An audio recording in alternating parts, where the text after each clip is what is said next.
Madame, monsieur, bonjour, bienvenue sur le plateau de Côté Jardin. Bien, aujourd'hui, nous avons le plaisir de recevoir Brigitte Robinel. Brigitte, bonjour. Bonjour Jocelyn. Brigitte, vous êtes la présidente de Martinique Queens. Oui. Et nous allons parler de Miss Monde Martinique. Merci de me recevoir. Ça me fait très plaisir. Nous allons parler d'une jeune fille martiniquaise qui s'appelle Ingrid Littré. À l'école. Ingrid Littré. Oui. Autre invité, David Diomandé, vous revenez bien sûr de Brive-la-Gaillarde. Absolument. Bonjour, et nous allons parler de la foire au livre, hein, c'est la 28e édition. Et puis nous allons aussi parler de 25 voix, un espoir, qui est l'organisation d'un concert avec plusieurs artistes que vous faites pour les insuffisants rénaux. Absolument. Merci. Très bien, on va en parler tout à l'heure. Et puis, Jonas Rano, Créolitude en terre de sauce, c'est bien, vous avez sorti votre dernier livre. C'est un peu en hommage à Aimé Césaire et d'un discours aussi que vous avez prononcé, bien sûr, au Congo, lors de la mort de Césaire. Bonjour et merci de m'inviter. Ça va, on va en parler dans quelques instants. On va parler justement de vos travaux de recherche sur Césaire, sur Glissant, c'est beaucoup d'auteurs, de grands auteurs africains. Et puis, mais dans un premier temps, nous allons revenir avec David Diomandé. Nous allons parler de Brive. Alors, vous étiez à Brive-la-Gaillarde. Et justement, vous étiez en compagnie de Jean-Benoît Denel et de Suzanne Dracius. Et ça fait un grand moment pour vous, Brive-la-Gaillarde. Absolument, dans bien des sens du terme. Pourquoi? Parce que d'abord, l'avantage d'un salon littéraire, c'est qu'on est en contact direct avec des lecteurs, dans un premier temps potentiels, et qui ensuite peuvent le devenir à la condition de prendre le temps de s'arrêter à votre stand et de discuter avec vous. Et la raison pour laquelle des écrivains comme Suzanne Dracius ou encore Samantha Barton, qui était venue présenter ma Little Book of London, ou le modeste jeune écrivain que je suis, prennent plaisir à participer à ce genre d'événement, c'est qu'effectivement, on a généralement affaire du coup à des personnes qui ne nous connaissent pas forcément médiatiquement, a fortiori sur la place de France métropolitaine. Donc du coup, ils sont curieux de tout. Et ça donne des échanges savoureux entre quelques personnes très connues et d'autres moins connus comme nous. Mais c'était pas mal parce que le principe de Brive-la-Gaillarde, c'est le train. Il y a le train de livres qui arrive, donc avec 650 auteurs. Absolument. Et puis, bon, bien sûr, je vous fais grâce de la fameuse cuisine et ce fameux foie gras. Oui, et d'ailleurs du surnom de ce train, puisque je crois qu'il est nommé à juste titre du reste le train du cholestérol. J'ai pour ma part tâché de faire attention pour d'évidentes raisons de santé. Quoi qu'il en soit, je suis un épicurien également. Donc c'est vrai que nous étions environ 650 dans le train, qui n'a pas été pris cette année. Je l'ai quelque peu déploré parce que j'ai bien pensé que Jacques Chirac, au vu du bain de popularité duquel il jouit en ce moment, ferait le voyage avec nous. Il a préféré arriver par ses propres moyens.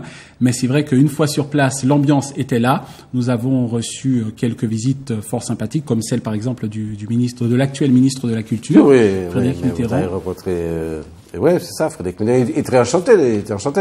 Absolument. Il a causé relativement longuement avec Suzanne Dracius et il m'a fait l'amitié de me prêter attention puisque j'avais eu le plaisir de le rencontrer il y a une quinzaine d'années à Paris. J'ai tenu à lui rappeler cet épisode de ma vie qui d'ailleurs figure dans l'ouvrage Il était une fois. On vous voit là avec lui.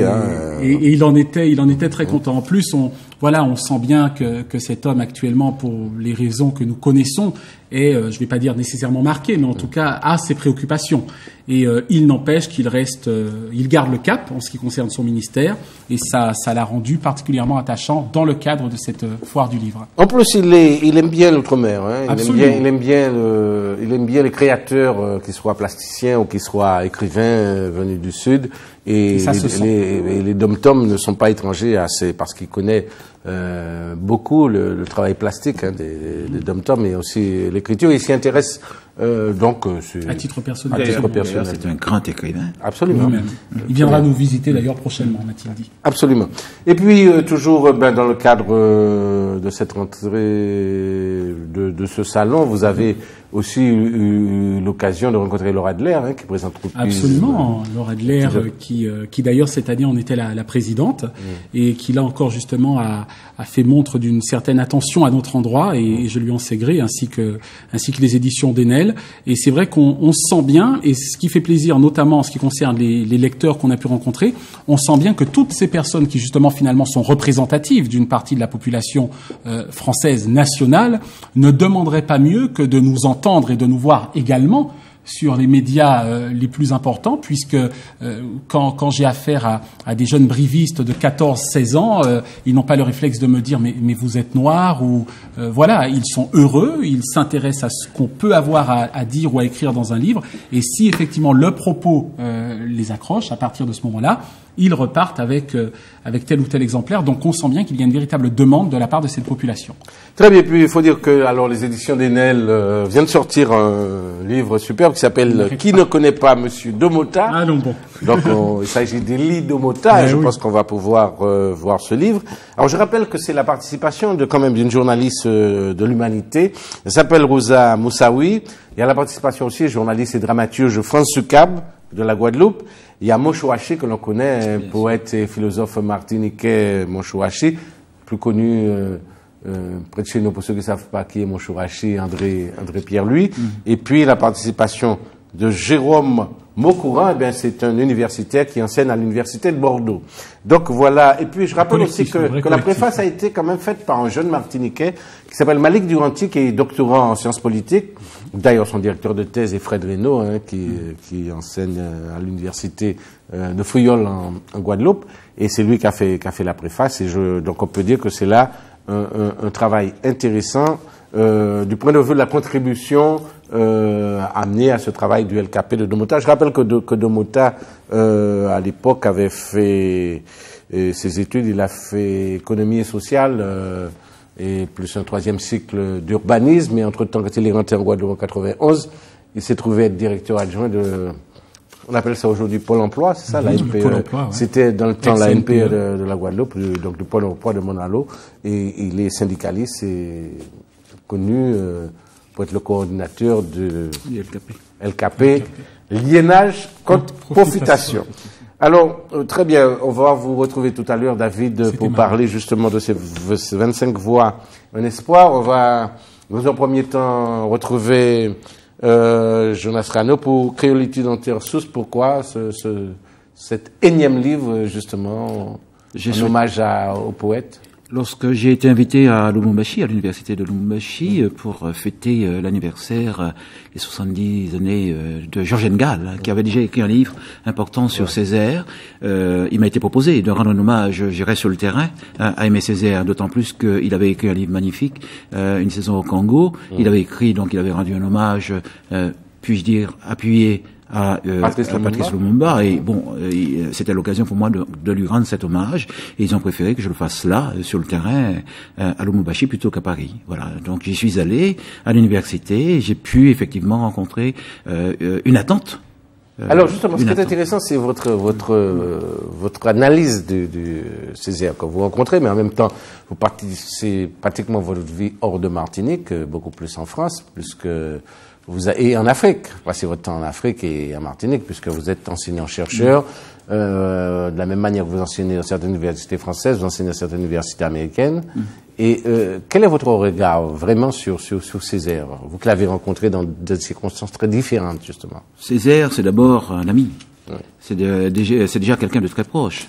Je l'ai connu il y a de très nombreuses années, déjà quand j'étais petit. Voilà. Et j'ai grandi à côté de lui, puisque d'abord Pierre Aliquer, c'est mon oncle. Donc il y avait donc ce lien, je dirais, qui me poussait à le connaître. Et évidemment lui-même, donc m'a découvert et a attendu 9 ans avant de me dire c'est bien ce que tu fais. Et il m'a demandé évidemment mon avis sur mon regard sur l'Afrique, parce qu'il ne connaissait pas bien l'Afrique, voilà, et les États-Unis. Évidemment, je vis en dehors de la Martinique. Je suis martiniquais, spiritain, mais évidemment, j'ai parcouru le monde. J'ai habité en Allemagne, en France, un peu partout.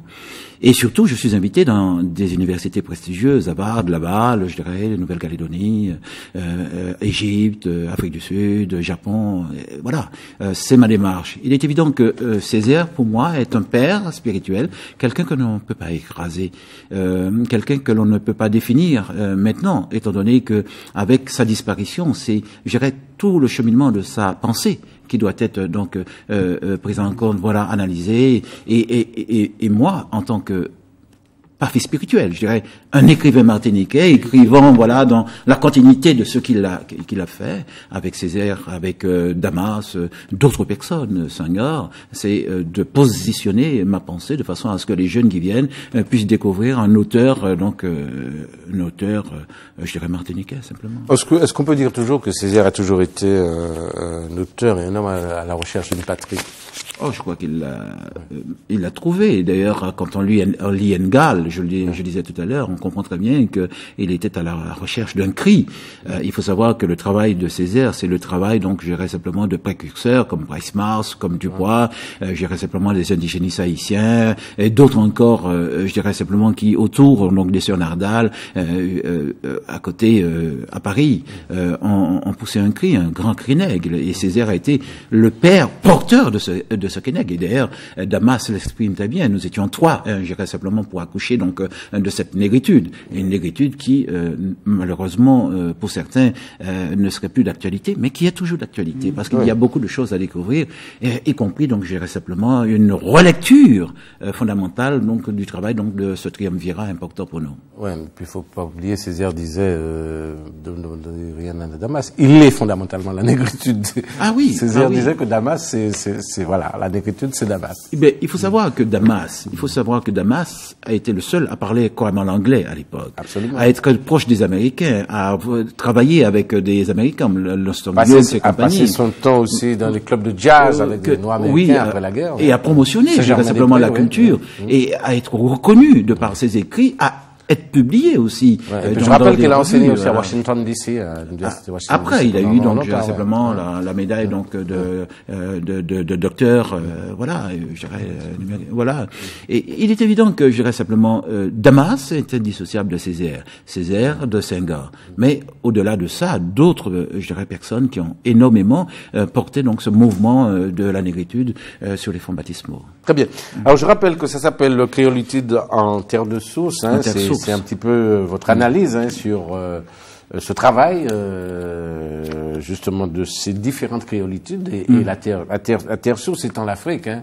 La terre source, donc la mer G, la mer donc mer Africa. G, oui, du fait donc je dirais simplement de notre culture patriarcale. Il est évident que c'est lorsque je suis parti d'abord à Lubumbashi, j'ai pensé écrire un livre qui retrace les différentes rencontres, les différents discours, je dirais simplement de ce voyage-là. Mais je me suis rendu compte vite fait qu'il fallait évidemment approfondir ma réflexion. Autrement dit, je parle donc, je dirais simplement de la négritude, nous venons de le dire, mais de l'antianité, de la créolisation, et bien sûr, ça me fait rire de la créolité, de notre fameuse créolité, mais au-delà même, je dirais simplement des discours de ces pères que sont Engal, que sont Césaire, et bien d'autres encore, puisque ça passe aussi par la création de l'Académie des langues kanak et d'autres choses comme ça dans ce livre.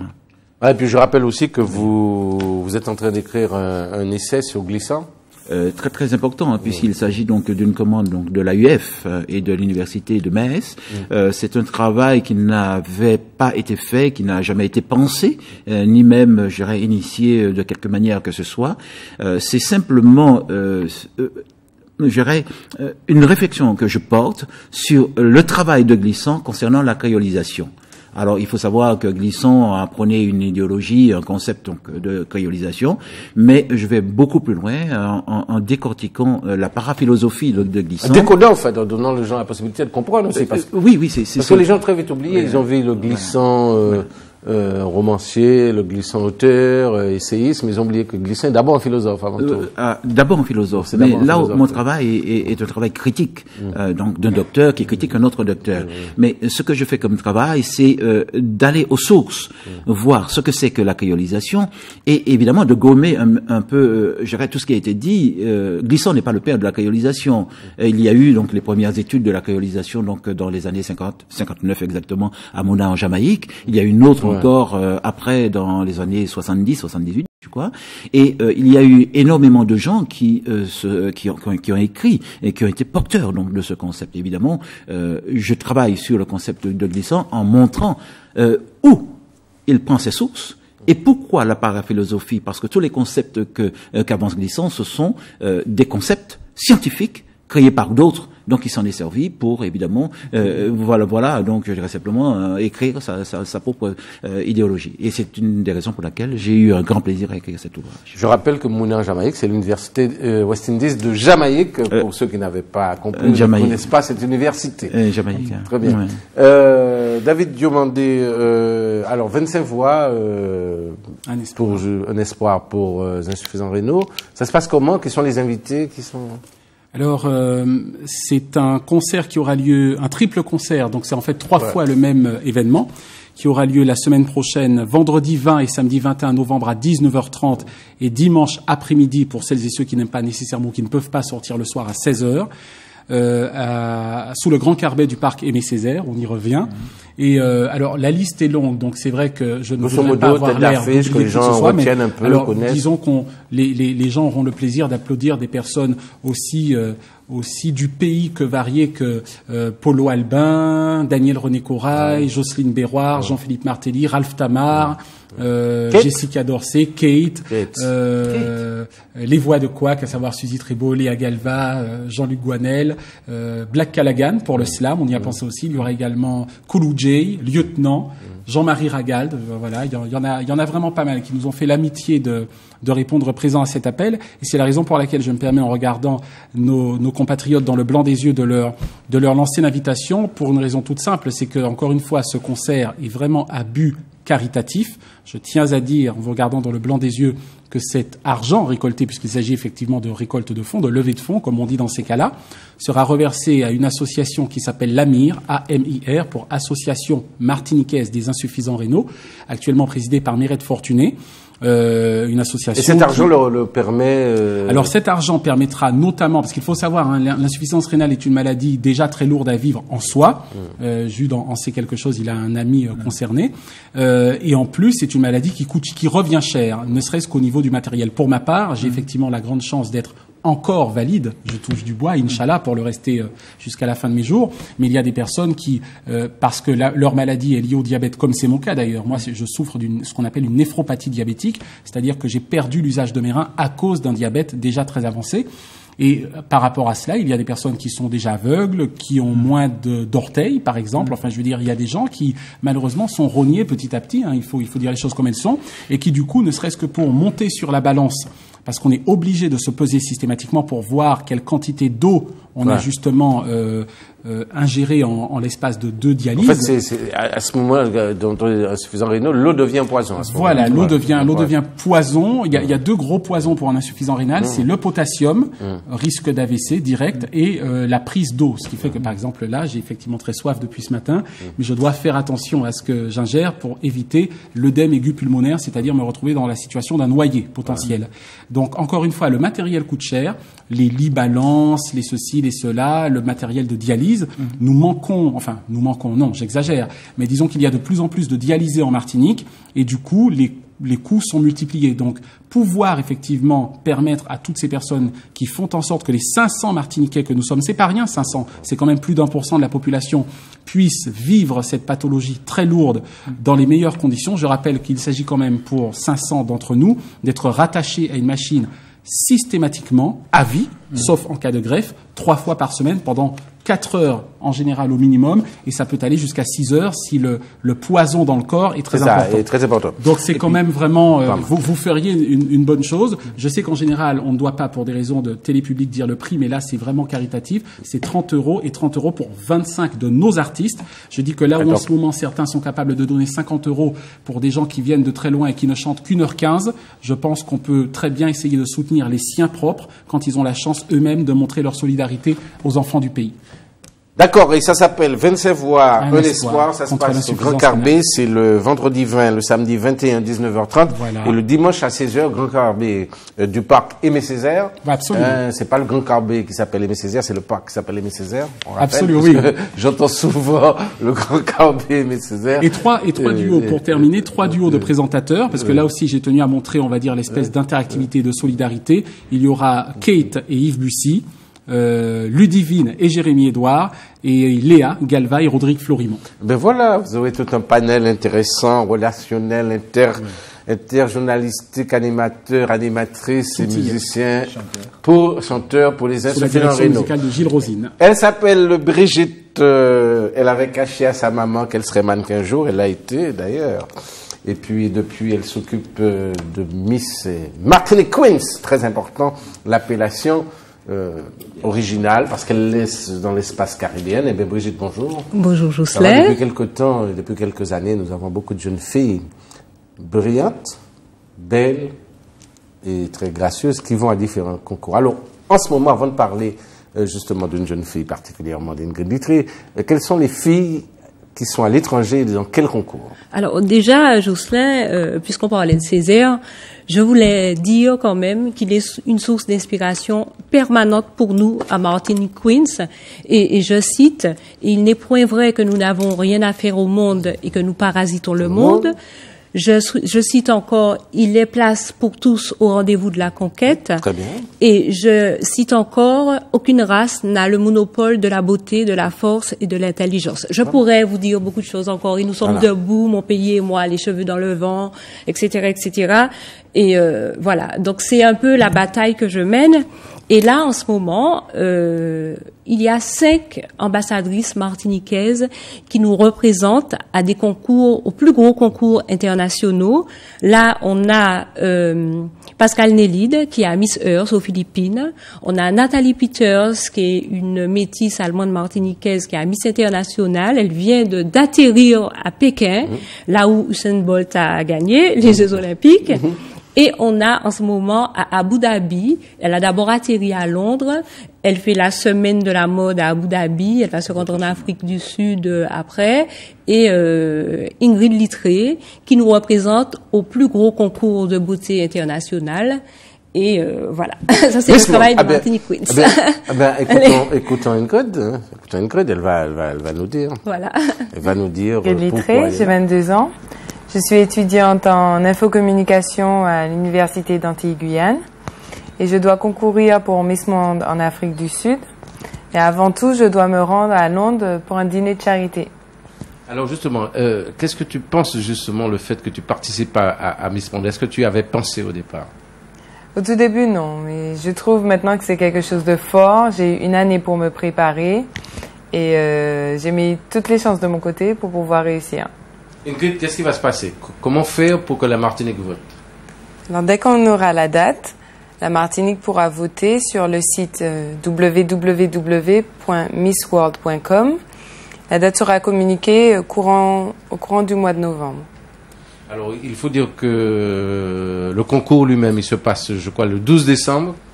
Voilà, le show final, c'est le 12 décembre, mais on arrive en Afrique du Sud dès le 10 novembre. Et il y aura des dîners de charité, des sorties, des safaris, voilà. Alors, on rappelle bien sûr que tu l'organisation. Quelle est l'organisation de la Martinique justement qui te permet d'aller à Miss Monde? Alors, c'est parce que j'ai participé à Martinique Queens. C'est ANSESA, dirigé par Brigitte Robinel, voilà, qui m'a permis de pouvoir aller à Miss Monde. Est-ce que pour toi c'est une joie particulière? Est-ce que ça te gêne pas dans tes études? Est-ce que pour toi c'est important d'y participer? C'est très important. Il y a, de toute façon, par rapport aux études, il y a une organisation. Je me suis arrangée avec mes professeurs, avec l'université. Ça me gêne pas du tout et je suis très très heureuse de pouvoir participer à ce concours. Voilà, Brigitte, notre chère Ingrid Littré, qui je rappelle est en Master 1 Infocom à l'Université des Antilles-Guyane. Jolie fille, intelligente et cultivée. Alors Brigitte, justement, on rappelle un petit peu, d'abord il y a eu Londres. Londres, qu'est-ce qui s'est passé? Elle avait un objet, les filles étaient un truc de vente de charité? Oui. En fait, il faut dire que Miss Monde associe beauté et humanité. Donc chaque année, il reverse des millions de livres sterling, principalement pour l'éducation. Il s'intéresse vraiment beaucoup à l'éducation. Et en fait, Ingrid est partie justement avec un coffret à bijoux fabriqué par un de nos designers, Florent Sedmore, parce qu'on emmène avec nous en fait tous nos créateurs locaux, aussi bien pour les robes que les objets, notre musique, pour le talent, parce qu'à Miss Monde, elles ont aussi une compétition de talent. C'est toute la Martinique qu'on emmène avec nous. Et on avait en fait un coffret en bois de goyavier. Et à l'intérieur, Florence avait mis du sable et justement quelques vers d'Aimé Césaire. Mais oui. Puisse savoir être au-dessus de nous et nous donner la force en tout cas. Voilà, enfin, en tous les cas, elle est à Abu Dhabi. Après, donc, elle sera en Afrique du Sud. Et puis, les gens pourront voter. Hein, ils seront à temps voulu. Ah oui. Mais s'ils vont sur Google, ils ont tout le voyage des filles en photo. Ils ont les commentaires. Ils peuvent voter. Ils peuvent y laisser des commentaires. Et il en est de même, en tout cas, pour Pascal Nélide, qui est à Miss Earth aux Philippines. Et de même pour Nathalie Peters, qui est à Miss International à Pékin.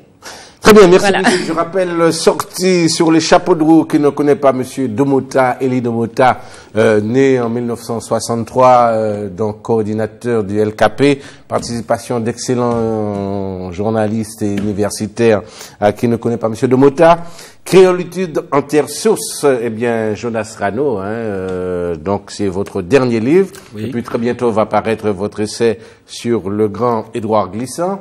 Et puis, eh ben, David Diomandé, non seulement vous êtes un homme actif de radio et de télé, mais vous êtes aussi un auteur, puisque vous avez sorti il y a un an, si je me souviens bien. Pas encore, c'est en avril. En avril. Mais oui. c'est vrai que ça marche bien depuis. Voilà. Avril 2000, il était une fois, c'est votre premier roman préfacé par Michel Drucker. Voilà, en tous les cas, merci beaucoup. Bonne chance à Miss Monde Martinique, à cette charmante jeune fille Ingrid Littré. Bonne chance à vous, David, pour je rappelle, le 20, 21 et 22 novembre. 25 voix pour l'espoir, qui est beaucoup de monde à ce concert. Et puis, bon vent, et puis. Merci de m'avoir reçu. C'était un plaisir. Merci. Et puis, continuez à nous donner des documents. Et je pense que ça va être très intéressant de lire votre analyse critique sur Glissant. Je fais de mon mieux. Très bien. Merci beaucoup. Et puis, bon week-end. Voilà. Merci.